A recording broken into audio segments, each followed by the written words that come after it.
I am on the exhibitions team here at Brand. Art Talk Tuesdays is an initiative of the Brand Library and Art Center in which we invite contemporary artists from the Glendale and greater Los Angeles area to discuss their work and the issues that surround it, followed by a discussion with myself and a public Q&A. This program is free, open to the public, and I would like to take a moment to thank the Brand Associates for their generous support of the program.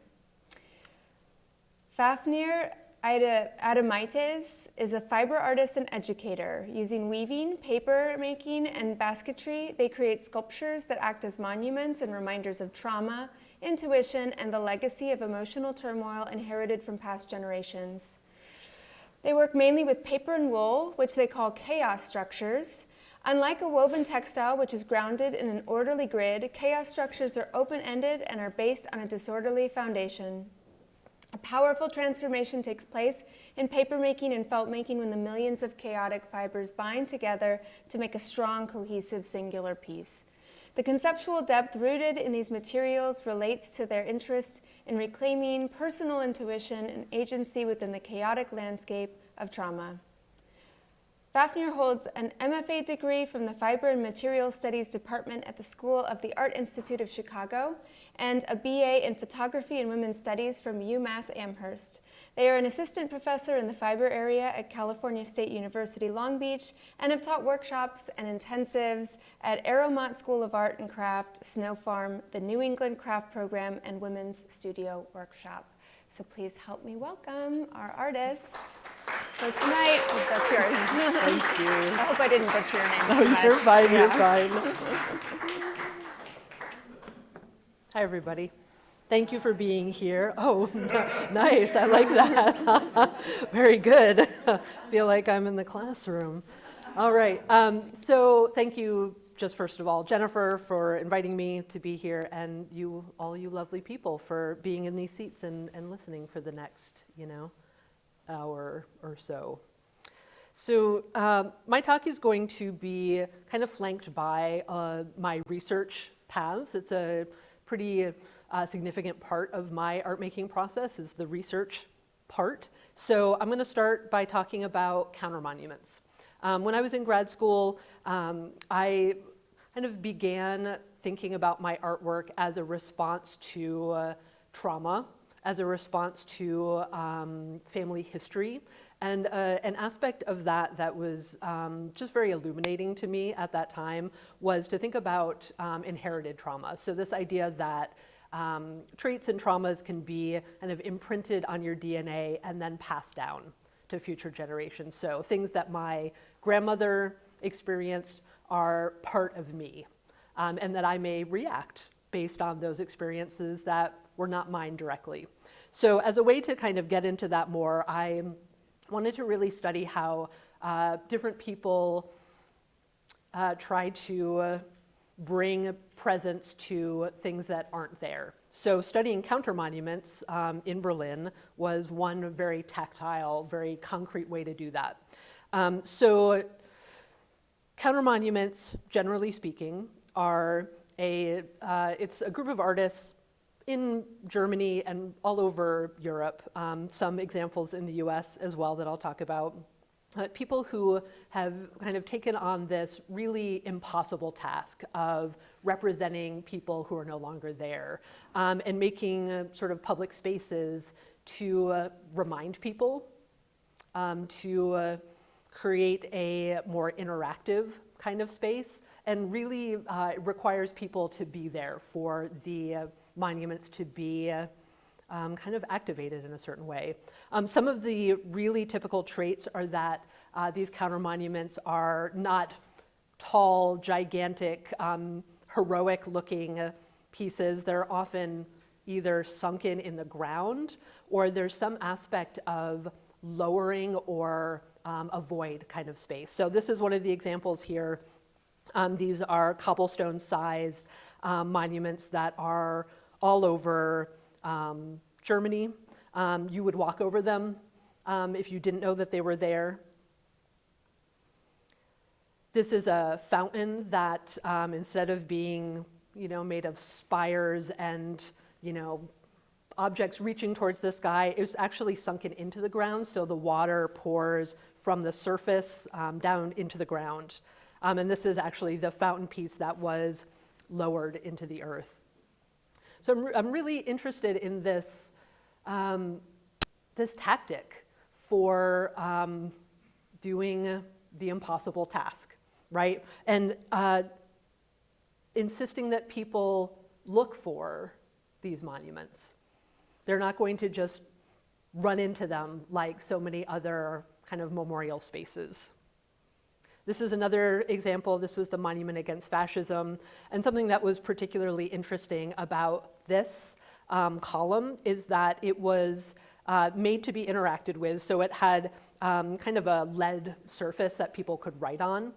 So the more people interacted with it, the sooner it would go away. So people would write all sorts of things, good and bad, on the surface of this. And as an area filled up, they would actually lower this kind of tower into the ground. So the more interaction, the quicker it went away.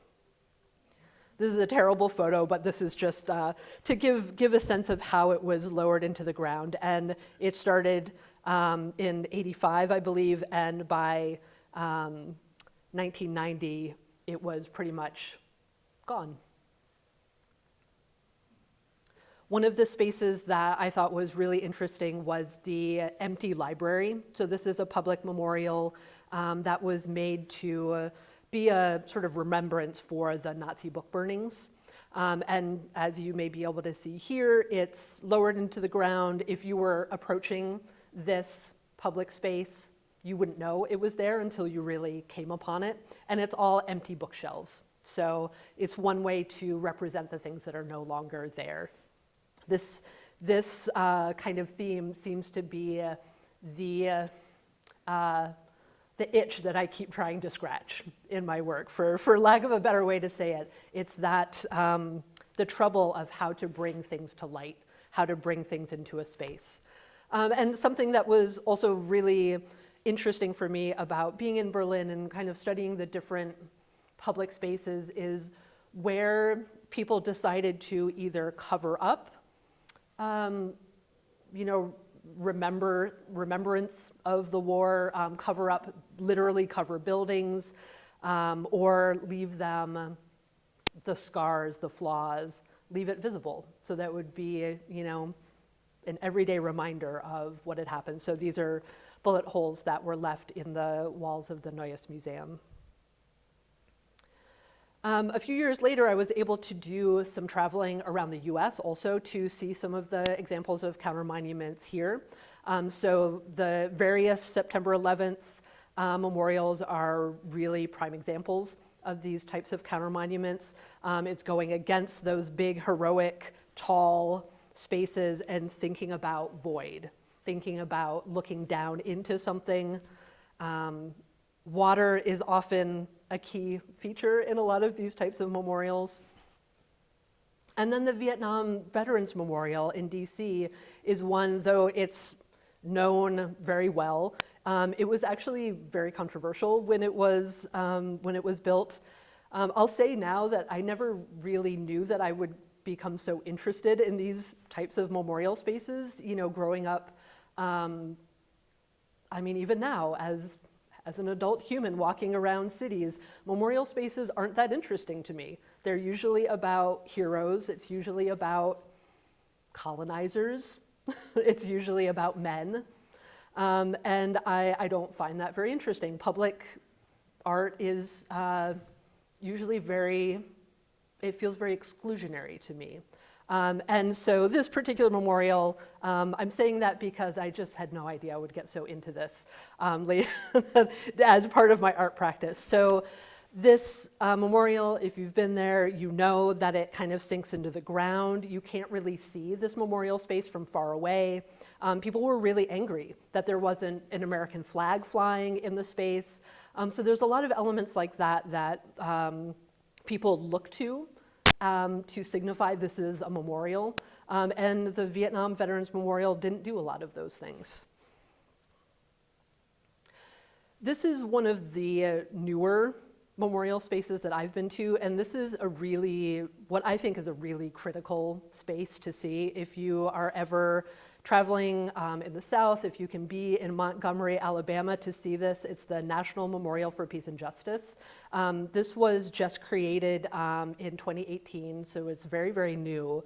And as far as I know right now, it's the only public memorial space in the US that actually is there to acknowledge the history of racial terrorism and lynching in the United States. So that's kind of huge that it's the only one. So you can see in this image, it's another space where you physically, as the onlooker, you're below, you're going underground, you have these giant rectangular pieces hanging above your head. They're all engraved with the names of people who were lynched in different counties when names were available. There's a very powerful number of anonymous or name unknown written on a lot of these. And something that's particular about this memorial is that when it was created, all of these kind of rectangular pieces, there were duplicates made. So there's the ones hanging, and then there were also additional pieces that have been offered to the counties where these lynchings took place. So it was kind of for counties who were willing to acknowledge the history of their area and the lynchings that took place there. They had a free monument that could just go into their public space. And when I was there visiting in 2019, I think one had been claimed. Also very poignant to think about the lack of interest of kind of acknowledging that history. Something else that was interesting to me looking at these spaces is how they were often flanked by signage that told people how to conduct themselves in these spaces. This was something that I felt very viscerally when I was in Berlin. Groups of school kids being at memorials for Holocaust victims, jumping on top of the different pieces and playing and taking selfies, kind of intense to be feeling things so strongly in that moment and have people playing around, but it's also a public space. So you've got to expect that people act the way they do when they're in public. They're probably listening to music, maybe they're eating, maybe they're fighting, maybe they're taking a selfie. So it just became an interesting aspect of observing the spaces, how they're built, and how people are asked to conduct themselves. So my work is, well, I don't want to say this definitively, but likely will not be in public spaces because of the materials that I use. I use wool, paper, a lot of material that's ephemeral, that will break down over time and certainly won't withhold or withstand any kind of extreme weather events. And my work is really geared towards being in an art space, which I think in a lot of ways, maybe we should have signs in art spaces to, encourage people to maybe think more about how they conduct themselves in those spaces. The work that I do is obviously dealing with things like trauma that could be pretty intense for people, but a lot of my purpose in making these pieces, especially the large-scale pieces, is to actually hold space for those conversations. So I would love if people were not necessarily solemn when they go into a gallery, but reflective in some way. So this is one piece that I created that was really intended to take up the full gallery. You can see this one is 12 foot by 10 foot. It's kind of hovering off the floor, and this is a felted burlap cloth. You may wonder what felt is. I hope you do, because I'm about to tell you. For the non-fiber crew in the room, felt making is a process of taking loose wool, adding hot soapy water, and agitation of some kind. So this is traditional wet felt making. You may know about needle felting, was using a needle to tangle wool together. I'm all about the traditional wet felting. Part of the reason I'm so interested in this is because it's a really transformative process. materially speaking. So you can see in this close-up, when you take loose wool and combine it with an open weave fabric, like burlap in this case, the wool will actually go through the fabric and grab it, so when it shrinks, it's going to take the fabric with it. So it really transforms the surface of that cloth. And because I have a real love-hate relationship with the idea of a grid and the visual of a grid, this is a really great way for me as a maker to disrupt that. So I'm taking something that's really reliable, that woven structure of the cloth, and really not just transforming it, but in some cases really obliterating that reliability and that rigidness of the cloth. So thinking about the transformative quality, paper also holds that for me. So paper, also loose, chaotic fibers before it gets turned into something like a sheet of paper that we all know and love. It transforms when it dries. Depending on the kind of pulp that you're using, it may shrink extremely. So it can really create a skin on an object. So in this case, for this piece, calibrating, pivoting, I was taking all of these found plumb bobs and then casting each one in white and black paper. So you can see their cast-off forms on the left-hand side here. And something that is also really transformative about paper is that it will not just pick up on the shape of the object, but it will also take away dirt or rust, things like that from the object, oil, whatever it might be. So it holds on to a memory that's more than just the shape of the object. Let's talk about plumb bobs for a second. This is has been a very important kind of object for me. A plumb bob, traditionally speaking, in like a building carpentry kind of sense, it's a tool used to find a reference point. So if you needed to drill a hole in the floor, but you needed it to be right below this spot on the ceiling, you would hang a heavy object from a string and you'd find that reference point, right? It's a really handy tool. They're also beautifully shaped. But they're also very similar to a dowsing pendulum. So that's another kind of object that has been really important to me. It's a tool that would help you find your intuition in a lot of ways. It's a tool that some people use for finding water, for finding lost objects, for answering questions. So I think this kind of dual purpose, dual function of a plumb bob and a dowsing pendulum has become this real visual starting point for me in thinking about intuition and finding my own place when I think about things like inherited trauma that are all part of me. So this process of covering objects with paper has been a repeat method or process for me in the studio as a way to meditate on objects, to really understand all areas, angles, nooks and crannies of an object. It's a very hands-on kind of process. And this is something that is really similar to like a papier-mâché process, but I do it at a much greater scale.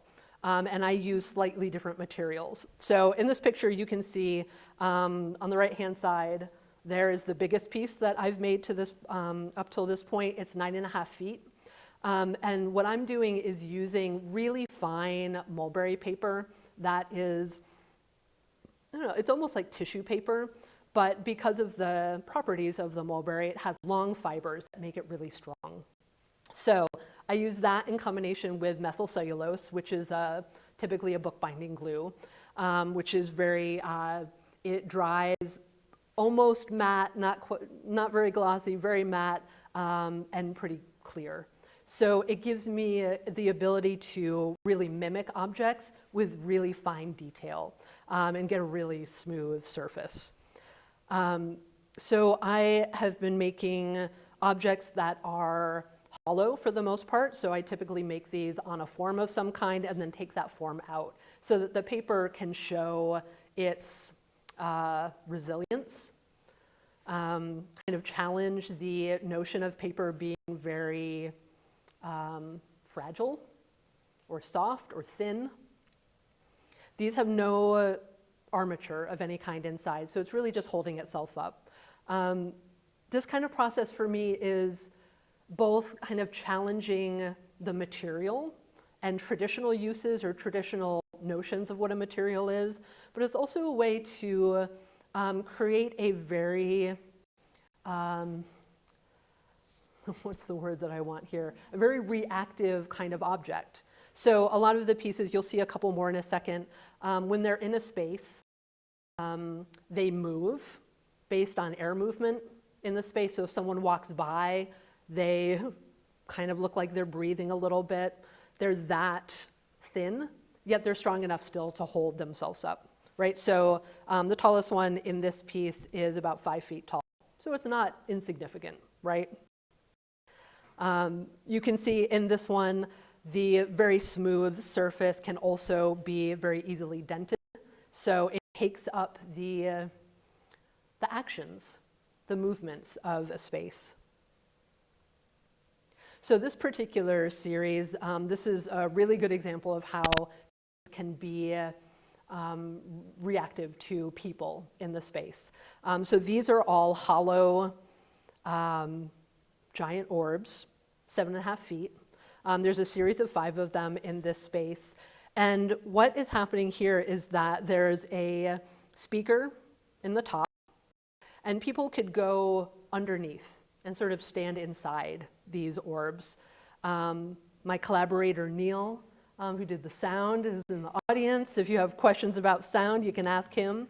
But what this did was these are paper, so obviously you could hear the sound from the outside. But when you go inside, you have a very private, kind of protected experience within the orb. But you get this very different visual experience because once you're inside and you see the light coming through the paper, you could really see all of those fibers. On the outside, it just looks like flat, matte, black paper. So it's only the folks who were brave enough to go inside and have a little moment to themselves that they got to have that experience, a much more materially based experience. This is what it looked like when people were standing inside. I would say that the reception for this show was like a heart attack for me from start to finish, because even though people were being kind of guided in the space, and there were always guards there telling them, you can go inside, like please, but be careful, it's paper. Nonetheless, people would still kind of grab the edge and fling it up like it was, a cloth or something, and it was just, I will never do this again, basically, is what I'm saying. I will never do this again. They survived. They survived the run of the show. They became softer, which is one of the elements of this kind of paper, is that the more it's touched, it becomes softer and kind of loses form a little bit, which I think is another interesting kind of conceptual aspect of this. The more it's touched, the softer it becomes. But the reason I like to bring this into the talk is it just gave me a lot of information about what is necessary in terms of interaction of an audience or non-interaction. How much do you learn about something by being able to touch it versus only seeing it? And of course, I would say 100% being able to touch things is amazing. You understand so much more about a material, an object, the weight of it, if you get to touch it. But the working with fiber it doesn't have to be, it often is really necessary to be protective, because all the grubby little hands and all the people who don't quite know the breaking point, that could be the end of a show. I don't know if I'm ready to do that. I don't know if I'm ready. So I've still working with these large husk-like forms that hold themselves up, no armature. In this particular case, monument to boundless softness, they hold each other up. Leaning has become a visual tool for me to talk about some of these ideas. The idea of objects needing to hold each other up.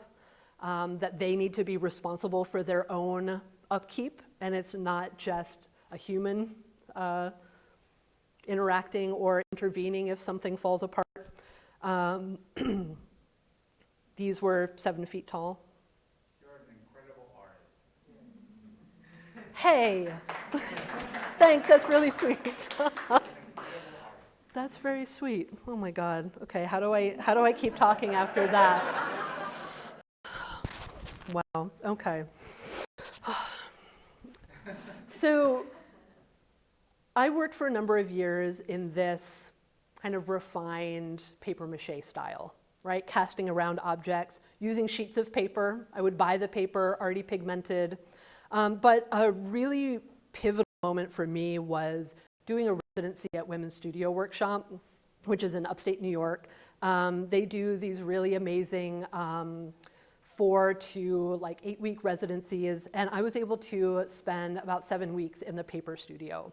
And my purpose of going was to kind of push the boundaries of what I knew about working with paper. I wanted to work just with the pulp.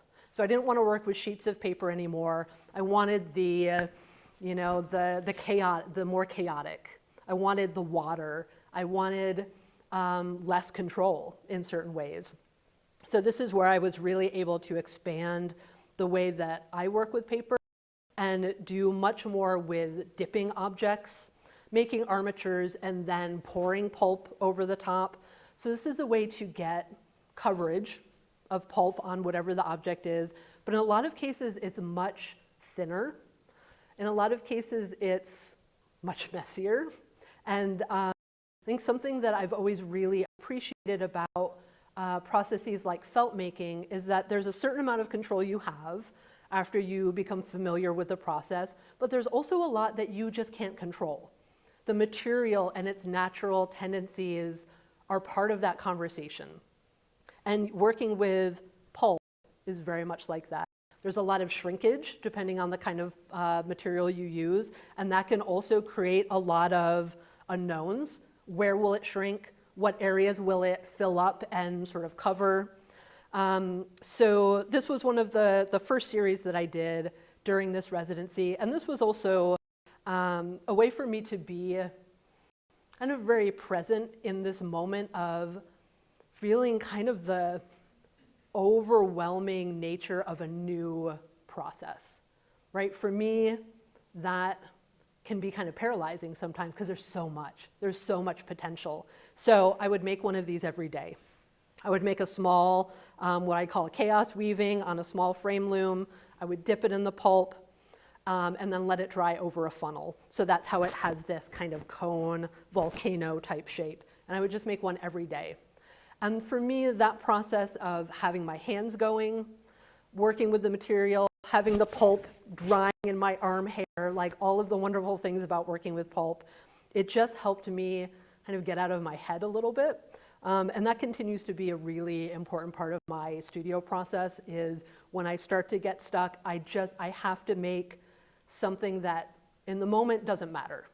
I'm not precious about what the material is. I'm not precious about the end result, it being this or that. I just have to have my hands moving. And it's really an incredible way for me to push through some of those moments. So I'm still very interested in these kind of broken orb pieces, these hollow husk-like pieces where you can look down into them. Maybe you're starting to see where some of the influence of the counter monuments come in. It's certainly not a direct kind of reflection of some of those pieces that I saw or that I've looked to, but there's some key elements to bringing the ideas of loss or remembering or absence into material. It's a tricky kind of subject. So you'll see here a lot of the material in the next few slides. I'm working with abaca pulp, which is a really great pulp for shrinkage and casting around objects. And I'm also using plastic netting. So it's another grid form. This is like garden netting that you can get at whatever hardware store. But it works as a really incredible kind of inner strength to the pulp. And when the pulp dries, it totally transforms that grid into something that's undulating. It's a totally different kind of landscape or topography. It's so interrupted and obscured. And that, for me, feels like the most productive space. I'm taking something that feels rigid and feels like I don't have a choice in what it is and totally upending that. This is a very skeletal piece, working with reed in that orb form with a very, very minimal coating of paper pulp that's just barely holding it together. Sadly, this piece did not make it.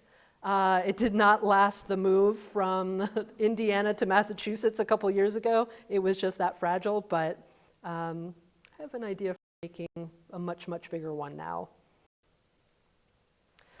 This is a more recent piece that is working with the pulp, that netting, and also more basket reed. This is kind of 2021 till now. I've started working much more with kind of traditional basket weaving techniques using basket reed, but using it in really different ways.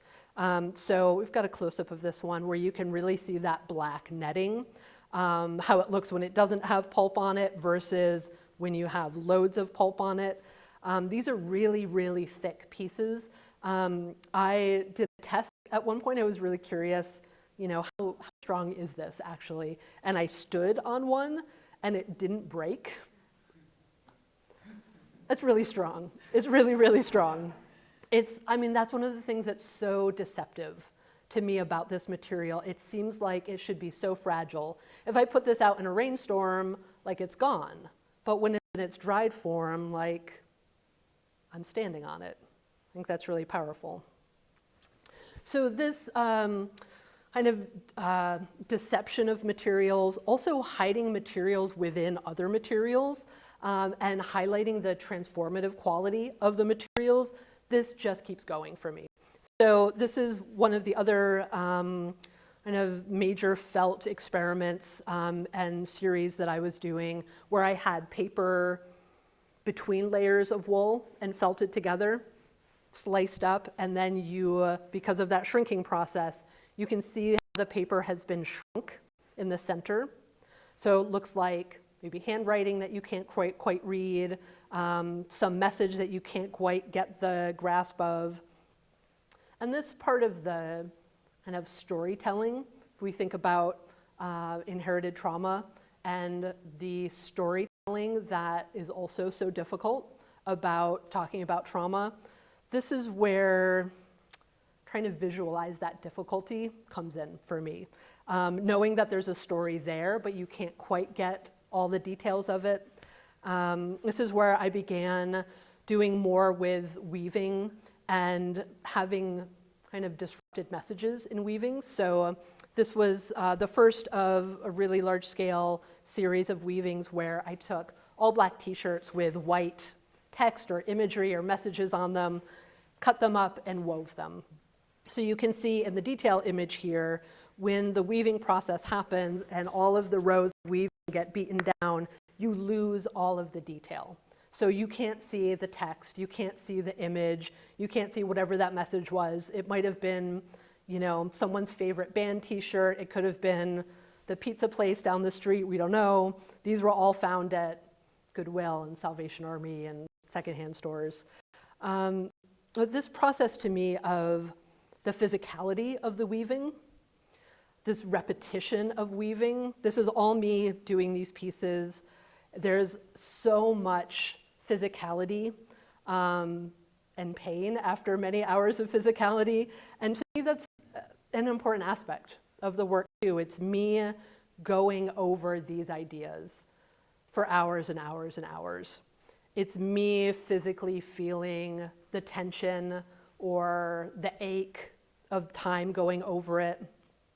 And like so many people talk about weaving as a record in a certain way. A lot of weavers will talk about each row of weaving being, a second in a day. It could be a day in a week. It could be a record of your body moving in a certain way. So this weaving, which started at 25 feet and then ended up being 42 feet, it began coming into galleries in different ways. So reading it like this previous piece, maybe reading it like a scroll, a document, coming up to it on a table, versus walking up to it, looking like images that are falling down, columns of imagery, columns of text that you can't read. And this was the most recent showing display of this piece. This was at Craft Contemporary last year. And it is not only an indecipherable message, but it's also a breaker of space, a delineation of a room, a delineation of where you can't go or you can go in a space. This kind of pathways or disruption of a pathway also came through in this piece from a few years ago, another large-scale weaving, only 10 feet this time, very modest at 10 feet. Also had the t-shirts, much more sporadically, and then hand stitching on the surface to disrupt the grid that I was inevitably working with in weaving. So that hand stitching on the surface was creating different ways for the eyes to look, different paths to follow. And now the weaving and the basket forms have started to come together in the last few years. So I began working with a very tactile waffle weave and having basket forms sort of piercing through them, interrupting them, causing it not to lie flat, causing pulls in the carefully woven cloth. This is a close-up of one of those baskets. Like I said, the order and rigidity of something like weaving or a grid is so satisfying and reliable, but disrupting that is so much more exciting, and there's so much more life in that, and there's so much more possibility for expansive ideas of living in a body that holds trauma, living in a body that is outside of a typical pattern or structure. There's possibility in it. So because I can't not talk about research part, I want to touch back on something that really started my path working with fibers, but has also come back more recently in my work. So, quick textile history lesson. You may realize this by now. Textiles, cloth, they don't last that many years, especially if they're buried in the ground, if they're in an archaeological site where people are looking for, ceramics and iron things and stone things that last many, many years. Textile fragments are often just walked over because they just look like dirt. And they aren't discovered in these types of sites, leading so many people to not really understand how old textile processes are. So people have not been able to pinpoint, when people started using weaving. Before that, when people started spinning vegetable material or wool or things like that, that are really like critical moments in our civilizations. If those things weren't discovered, we likely would not be here in the same way that we are now. So that's significant. But then thinking about how people have realized how old textiles are is because of the impression that textiles made on ceramic pieces. So they find the ceramics and they find the impression of the weaving. Now they know how old some of these things are. So to me, this blows my mind, for one, to think about the absence of that object, that textile. It's that absence that makes people know that it was there. Okay, that's heavy duty to me. Like, this is why I do what I do, like that kind of discovery and that the significance of something that's not visibly there, right? So I did a series a few years ago where I created a weaving. I cast it in hydrostone, which is very similar to plaster, and then tore the weaving out. So I kind of excavated it from the surface. You can see some of the threads still stuck there in the hydrostone, but you can see the impression of the weaving. You can see those tassels. You can tell what that was. So this was one very, very concrete way for me to tackle that idea of how to bring presence to something that's not there. So this is an example of one of the pieces plus an installation view. So how do I go from there? Last year, I was able to go to Italy to do a little research trip where I was able to see the cast bodies. Does everybody know what these are? When I was a kid, this was like, okay, this is what kind of kid I was. I dreamed of going to see these cast bodies. I was totally fascinated with this idea that people who died were present in that space because of the cavity that their body left behind. And it wasn't at the beginning of excavations at Pompeii where people realized what was happening. It took a little bit of time. What is this void space? Why is this here, like under all of this ash and the things that, you know, covered the cities from the eruption of Mount Vesuvius? When they realized it was bodies, it gave people more of a concept of what that experience was like for the people who died. And it just gave presence to the people who are no longer there. This was a really significant moment for me in my kind of personhood and my life as a maker. Side note, something that was really powerful to me that I had no idea that I was going to be interested in was the mosaic fragments that also are all over the place. Many museums hold fragment pieces like this one that's at the Naples National Archaeological Museum. If you look at this next to the textile fragment, they're cousins, right? You have the fragment of that piece, that image, how it was built, but you don't have the full view, right? Looking at some of the mosaic spots like in this bathhouse floor in Pompeii, where it was created on a beautiful grid and then had to be repaired and patched over time. And you can see the hand in that, excuse me, in that. You can see the time lapse from the beginning to who knows how many years it took before that floor kind of broke up and it had to be repaired. So this idea of what is fallen, what is on the surface, what is whole in some way, what needs to be repaired versus what is left in disrepair, that remains a really key question for me. And this last image is kind of where I'm at right now in the studio, working with basket forms that are very traditional in a certain way, very traditional twining method, but also a very chaotic random weave happening and covered in paper pulp.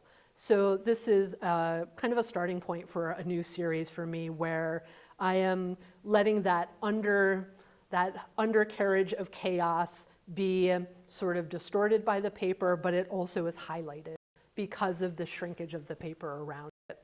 So that transformation, the natural element of the materials to shrink and transform and maybe even come together in a really different, cohesive kind of way. Whereas originally they're so separate, hard and soft, rigid and pliable. Water plays a big role in this too. I haven't even talked about water because I haven't figured it out yet. I really haven't. Speaking of water, water is a really key element to all of these things. Wet felt making, paper making, and baskets. You have to soak those reeds to be able to get them to be soft and pliable and work with them. I talk to me in 5 years, maybe I'll understand it more at that point. But I'm just starting to recognize how key water is in the whole thing. I'm happy to take suggestions about what that means and things. That is what I want to show you. I'm going to give just one plug. I'm sad to say I don't have any work up that you could go look at right now, but I am curating a show at Angels Gate Cultural Center down in San Pedro. And it's a show that's all people disrupting weaving in various ways. People that I knew from grad school, people I've just met here. It's going to be a really interesting mix of different kinds of materials and subject matter, but all kind of based in that disruption of regularity or disruption of binaries. So that's coming up in June. I hope you come in and check it out. Thank you for listening.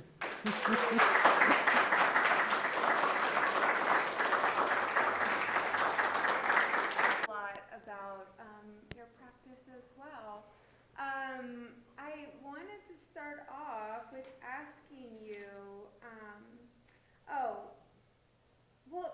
there strikes me as something also, you talked a lot about trauma, right? Inherited trauma, personal trauma, there's all these different types, political trauma, there's so many different types of traumatic experiences. But I also was curious about your work in terms of healing. Mm-hmm. Because when I think of something like general therapeutic practices towards trauma, one big aspect to it is the process of slowing down reactions. You know what I mean? Like a trigger, or it's even in the word, you can kind of feel the speed of it, right? It's something that comes on.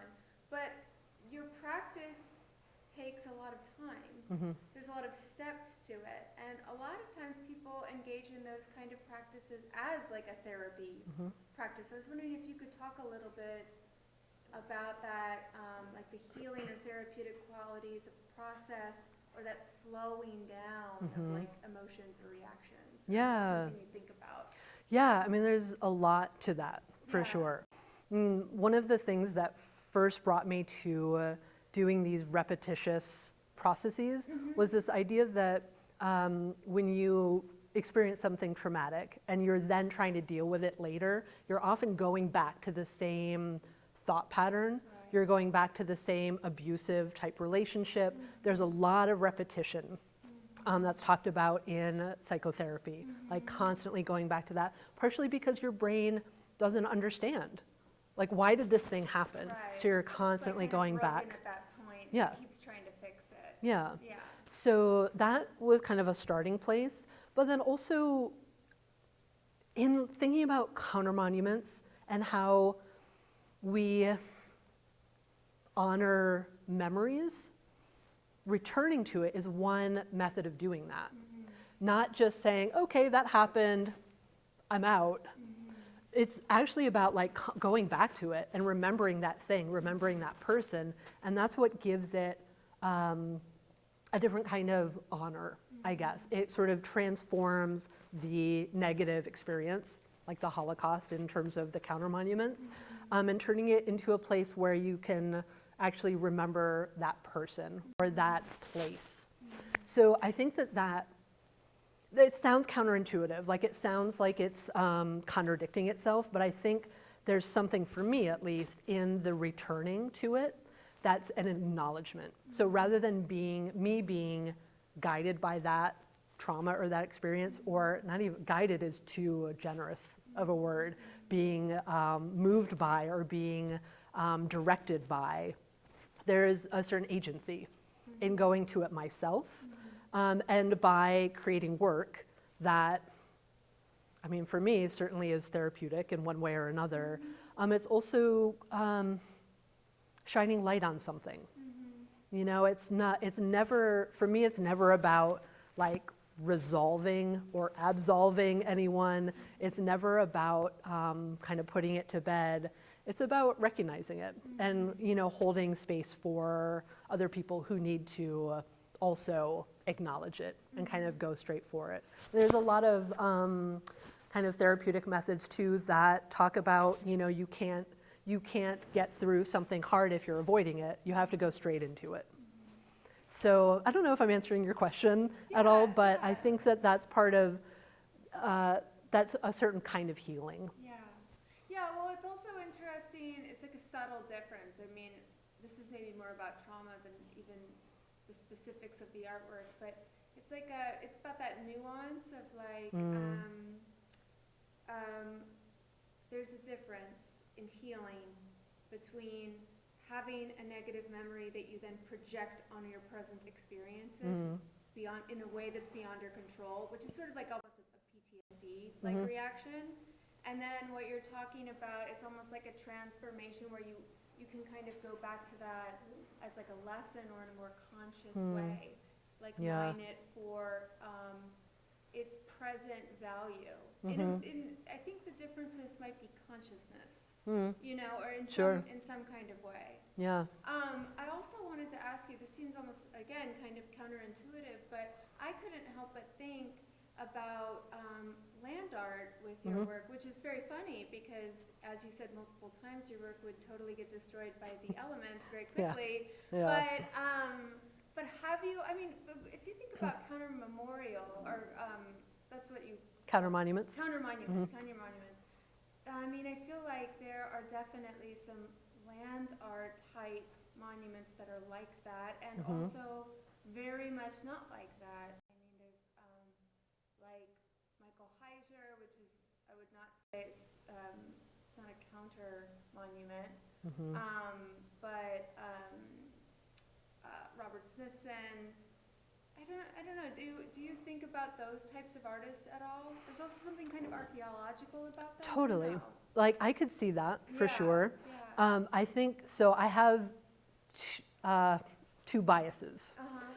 I don't know if this is a bias or not. I just moved to this area, so I've been living in New England, the Midwest.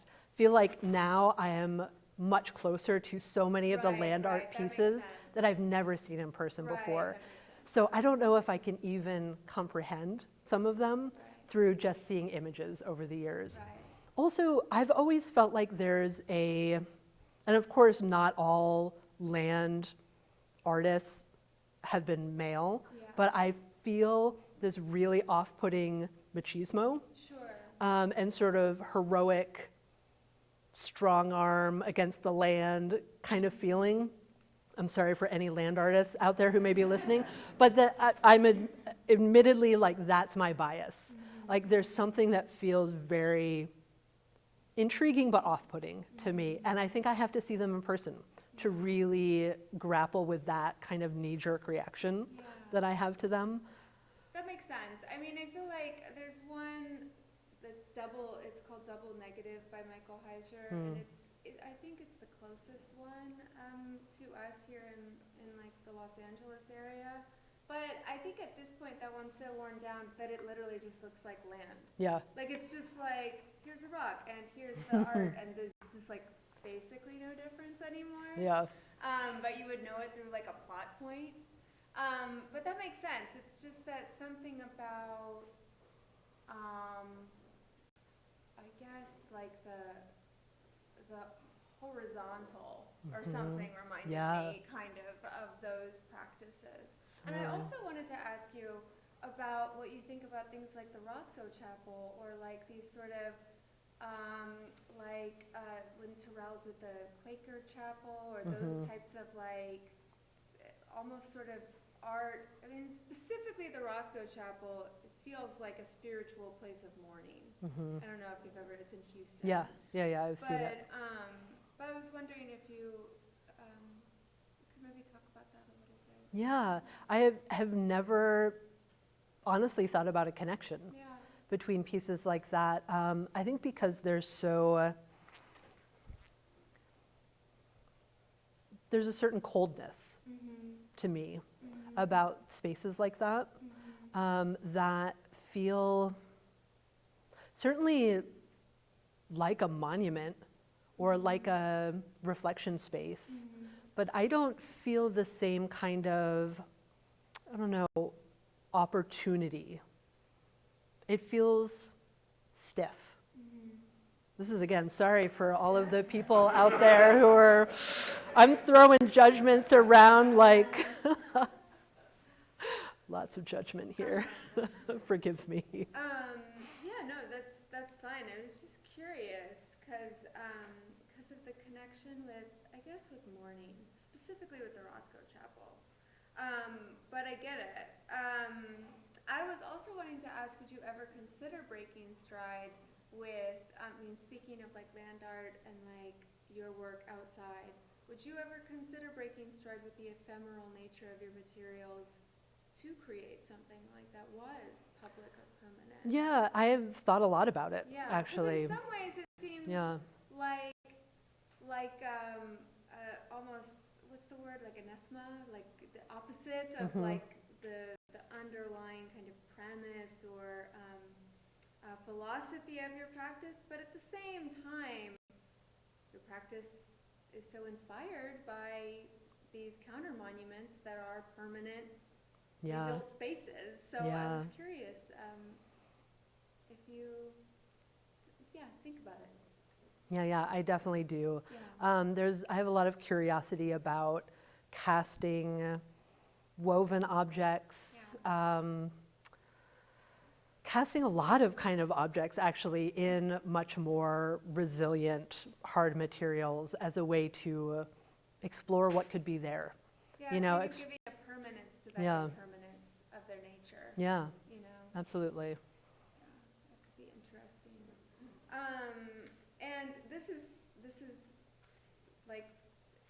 very like kind of a one-off thought that I had. Like I was very random, but there was something about, well, and maybe it's not so random. So when I think about memorials, especially the Vietnam Memorial does this really well. The Holocaust in Berlin. Berlin is really good at memorials. I feel like they have great like counter memorials, like the stones on the floor, like the streets, and all these sort of like, they wear their scars well, kind of. But I was, I lost my train of thought. Oh, but I was thinking about the concept of the sublime, right? And the concept of the sublime as it goes to, especially death, lots of people dying. It's almost inconceivable. You can't conceive of like 6 million people dying. It's not a thing a person can conceive of. It's a number, but it's so abstract. Yeah. I mean, a lot of times it's hard to handle one person dying. You know what I mean? Like, let alone, a population, right? So, but I also think about different types of the sublime, like perhaps less morbid ones or like directly morbid ones. Like when you were doing the pieces that had the T-shirts, I actually started thinking about like capitalism and how much stuff is in the world. Like if you go down in like near like homeless encampments or MacArthur Park, and you just see the amount of like crumpled up T-shirts that are around, it's like, it is astounding if I think, how many T-shirts are there in the world? Yeah. There's a lot. Yeah. A lot of T-shirts. Yeah. And like, how many labor hours have been put cumulatively into weaving the baskets of the world? Yeah. And I can't help but think about that sort of stuff with your work. There's like that one piece, I wouldn't connect your work to, I guess I would connect your work to Mike Kelly's in a way. I mean, he talked a lot about trauma. But that one piece, More Love Hours Than Can Never Be Repaid, that's like the stuffed animals. Yeah. I don't think about the piece so much, but I definitely think about the title when it comes to like some of your work, where it's like more labor than can be acknowledged, more people than can be acknowledged. Like how do you give a voice to an ineffable amount of like life or death? Right. So I don't know where I'm really going with that. It seems like more of a comment than a question. But it's interesting. Do you think about your materials in terms of that, or like do you think about when you're making this sort of like basket weaving thing, like all these basket weavers that come into you, or like that come into that? Yeah, I mean, I definitely think about the history that's come before me. I mean, just, and thinking about the slides with the historic textile fragments, like acknowledging how old these techniques are all over the world. I mean, I think a lot about the people, specifically women, who have made so many of these textiles, baskets, bags. There's an incredibly important history there that it doesn't get as much time. Right. It doesn't get as much attention. airtime Yeah. because of this is a whole nother lecture that could, talk about women's labor and invisible labor, and who tells the stories, who writes the documents for us to know what's significant at what time and in what place. There's a lot to that. Yeah, well, it's interesting, especially thinking about like the Vietnam Memorial again. Like, it's not exciting, you know what I mean? Yeah. Like, it's not, and I think that a lot of times memorials, well, this is off topic, but my father was in Vietnam. He was like 18 when he went over, and like he said, and this is true of like a lot of people who go to war, like a lot of it is very boring.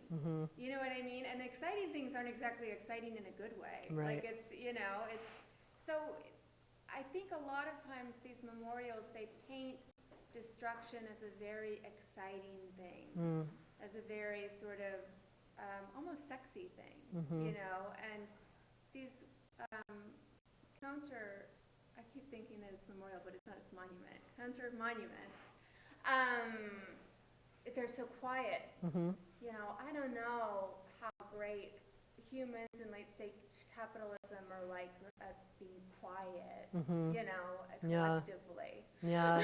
Well, a lot of people talk about, think of the AIDS memorial quilt, right? That is a very significant monument or memorial that's made out of ephemeral material. A lot of people talk about a thing like that as quiet rebellion or quiet protest. There's a very complex history of people using craft techniques, using fiber in various ways of protest. And for better or for worse, people often call it quiet protest.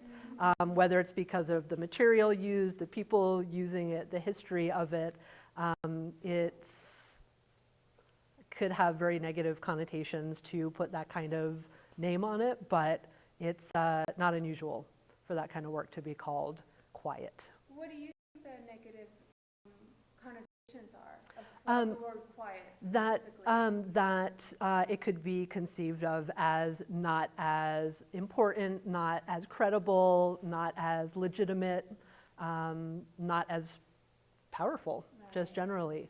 I'm all for the quiet, though. Fire or something, like it would be people on the same side that are like, you're not being loud enough or something. Like it's interesting, but it's also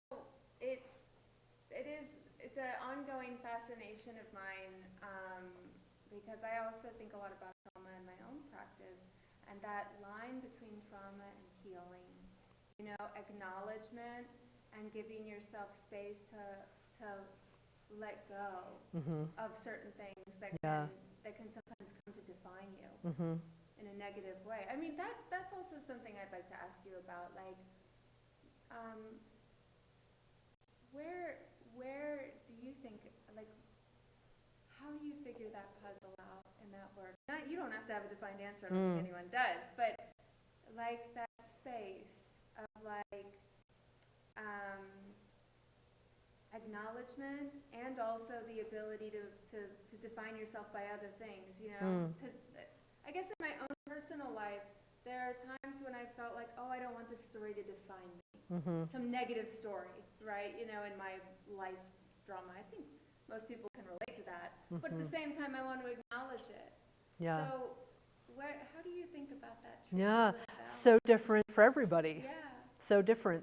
I am not, I don't have a clear answer for that. Yeah. I think it's... And you can only speak for yourself, Yeah. obviously. And but I more mean in terms of the work, like the Yeah. practice, not necessarily you specifically. Mhm. Yeah.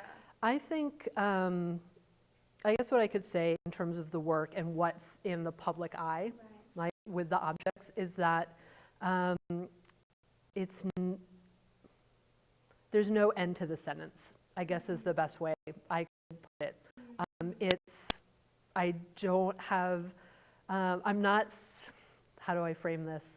A lot of people talk about forgiving the people in your past, or like forgiving somebody who's hurt you or whatever. I don't really think about that. Like forgiveness is not really part of my process. Coming to terms with things that have happened, acknowledging things that have happened, and finding my own way of growing from it, that is what feels powerful to me. So that's a lot of what it is like it's the intuition, it's finding my own way in light of things, and not having a prescribed anything, because it's always changing too. As I get older, my relationship to my family and my family history is changing. And in 10 years from now, I may have a really different view on some of these things. I may be making very, very different work in 10 years because I will likely be sorting through all of it in various ways for a really long time. Yeah. Yeah, and in a sense, your work is not really narrative or specific in that way. So it is like, I mean, I would say it's sort of more, the trauma is a part of it, but it's not like a specific narrative of trauma. It's like pretty open-ended when it comes to like, I mean, one could project so many different personal things onto it, you know, a variety of different Yeah, things. I think it's important that the work is open enough for people to be able to Relate, yeah. you know, open enough so that a conversation can be Right. there rather than it being really rigid. And yeah. Yeah, that makes sense. I think it's a good time to open it up if, you know, lots of hot topics being discussed here. If anyone wants to, yes. What is the significance or symbolism of using black? Yeah, well, Yeah, for- black and white too. yeah. both really. For me, black is really particular because it is, to me, a really enveloping color. It also has to do with the particular quality of like the matte quality, right? It's not reflective, it's absorbing. To me, there's a lot of comfort and softness in that black, which other people may have a really different reaction to that. They may find their comfort and softness in, you know, hot pink. I don't know, you know, it could be anything. But for me, that's a lot of it. So, you know, a lot of times people ask me about, I mean, obviously there's a connotation of like mourning, right? Or darkness in whatever, however you want to define darkness. And, you know, sure, there's that too, you know, but for me, it's there, softness and solace. Yeah. Yeah. Any other questions? Yeah. Yeah, go ahead. It's a process question. So you talked a lot about your research, as in almost academic research, but then you do a lot of material research. So I'm curious to know how both interweave in the realization of a piece. How does a piece come together, being informed by both? So there's a lot of time in my studio trying to understand the parameters of a material. Like with paper, how much can I bend it? How thin can it be? How thick is it? Trying to find kind of the edges of how I can work with something. it's very collaborative in a lot of ways. Like I'm kind of working with it, but I'm listening to it. I mean, I'm certainly trying to push materials in a lot of different ways, but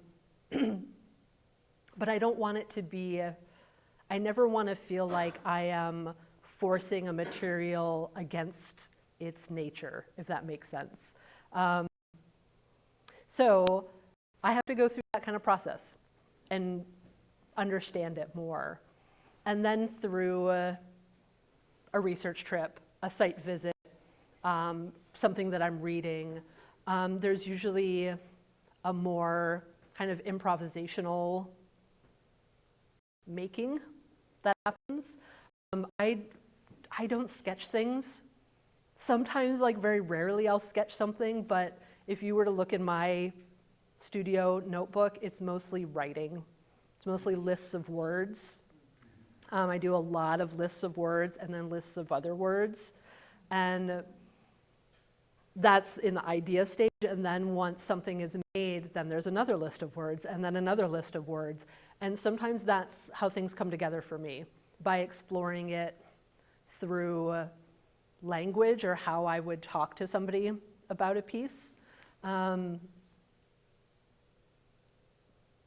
it's very, in some cases, it's a little circuitous how I bring the research and the forms together, but language ends up being kind of a settling place in many cases. Does that answer your question? Well, So yes. okay. So would be that you develop a visual language that you then use to talk about the topics that concern you. Yeah, absolutely. Yeah, so to me, like, the material has to have the content in it, right? Like, the material has to reflect the idea. Though a lot of it is abstract, okay, so maybe most of it's abstract, and it's not figurative. To me, there has to be a lot of thought and intent in how the materials are present and how they combine. So that, yeah, that's where the visual language comes in. And thinking about the actions too. Is something being plunged? Is it being wrapped? Is it being torn? Is it being compressed? The actions are part of that language too. I think we have time for one more, or we can do one and then two, yeah. Yeah. How do you feel about the fact that some of your wonderful pieces, because of the materials you use, don't last very long? I feel really good about it, actually. I feel really, because they need to be made again. So this goes back to counter monuments, right? So many counter monument artists talk about how there can never be one memorial for this person or that event. Every generation has to create their own version of it. So I'm kind of leaning pretty heavily into that idea that it needs to be remade, it needs to be re-envisioned, it needs to come again. And that's one way for me to kind of tend to the ideas and tend to myself in a way by knowing that they're going to disappear and I will be making more, right? So somebody asked me recently about like my archive, like how am I going to, you know, save things for future generations to like learn from or, you know, whatever. And like that is not possible. Like that's just not part of it. For me, like I'm also a teacher, and it's really important for me to have some of what I do or what I think about be passed through the relationships I have, if that makes sense. So it's much more like my legacy or my archive is right, it's happening right now. It's gonna be over like when this question ends, you know? To me, that feels more significant. And the objects are going to be, you know, found when the brand gets excavated, you know, in 500 years from now, I guess. And you have to say, yeah. I guess this is more of a comment. Yeah. But I really enjoyed listening to you talk with that image behind you. And you were talking about like with healing and kind of like breaking patterns. And I was looking at the visual while you're describing that of like spiraling, like almost like revisiting patterns. But when you're making a basket, you're kind of spiraling upwards. So it's like you are revisiting things, but you're still kind of growing. And then with your last comment too, like will these things be around? Like no, there's an element of letting go. Yeah. That's Totally. Thank you, and it's so beautiful to see that while you described it. Thank you. That's awesome. Thanks so much. Thank you. Well, I will do one brand library plug before we go, but we have an exhibition. It's called Summertime, and it is a combination show of the collective Super Collider in the galleries, and the GUSD high school students have made artworks in response to prompts by Super Collider, and that'll be in the hallway, and that opens up on the 23rd. So we hope to see you back, and for the next Art Talk Tuesday, which will be Charles Gaines, April 2nd. I think that's right. It's the first Tuesday of April. But let's say thank you one more time to Fafnir. Thank you. Thank you. Thank you so much. And thank you for coming.